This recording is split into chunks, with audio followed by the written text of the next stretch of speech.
Okay. Oh, yeah. Oh, this is just certain customs that we have in Chabad. That before you wash your fingers and the blessing after eating, you say the Psalms Al Narod Bavel, Elam Natseach, and etc. Zechilik. When Tachanun is not say, you say Shir Hamalot. This is before the blessing after eating. Shir Hamalot, Livnei Korach, and Abarecha and Zechilik Adam. Okay. After washing your fingers, you say Vayadaber Elai Zeh Shulchan Asher Lifnei Hashem. This is the table before God. Okay, that is the first utter. Here's the second utter. Before going on a journey from your place of residence where you live, you should make a Hasidic forbringen and receive a blessing from your good friends. Like the expression goes, Chassidim never say farewell. Because they never really depart from one another. Wherever they are, Chassidim are one family. Chassidim are one family. And sometimes in families, there's arguments and things like that, but it's, how do you say, it's all in the family. That is today. Now let's do tomorrow. The reason we're doing two, I just explained, is because in a usual year, in a pregnant year that has 13 months in it, so there's two udders. So as real, there's two udders, so there's two there's two Yom Yoms for every day an udder. And when it's an extra year, so we just say one of them each day because there's two udders. But there's only one, so we say both of them. Okay. Now let's do tomorrow, Shabbat. The following is a well-known tradition regarding the intentions in prayer.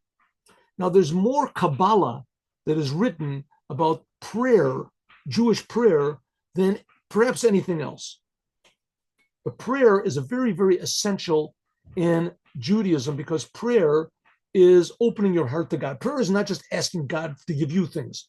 The main thing of prayer is that the prayers are like the sacrifices, and that we don't have the Holy Temple, so now we have prayer. So we use the Psalms of King David and the prayers which were made up by the men of the Great Assembly to enhance our understanding and our emotions. But also, what are our emotions? What told to God? Now, God is infinitely, infinitely distant from us, but it's a commandment to love him.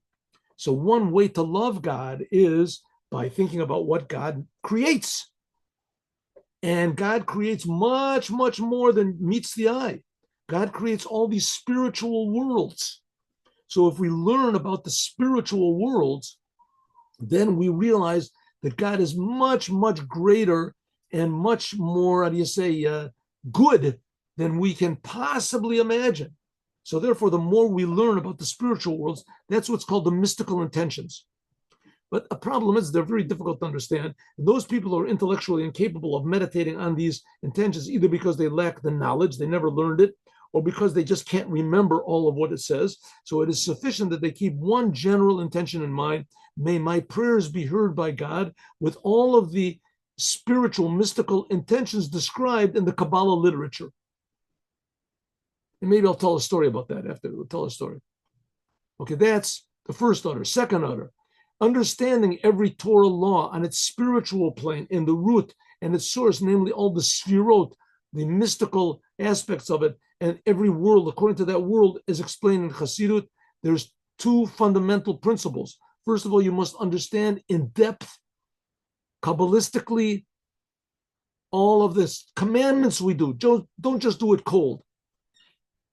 We just finished learning that you're supposed to do the commandments cold. So, but also you're supposed to understand them deeply, also cold. That's because that's a commandment of God. You have to understand as much as possible. The commandments. Number two, you have to understand every single law in the subject of every law. Although the law, Jewish law, is an expression of God's wisdom and intelligence, and it's a law of the Torah, but you have to understand it, how it relates to your heart. Not just to do it and to understand it, but it's a concept it should conduct your conduct in this physical world. So in other words, putting on tefillin is not just a box on your arm and a box on your head. It means controlling your heart and controlling your mind to serve God. Tzitzis is not just putting on a garment over. It's talking about how God encompasses the world and how God it goes into the details of the word. That's the details of the word, and etc. All the commandments. So you have to understand the depth of every commandment as well.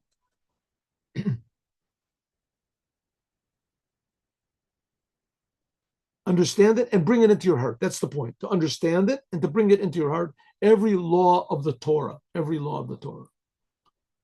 All right. Now, story.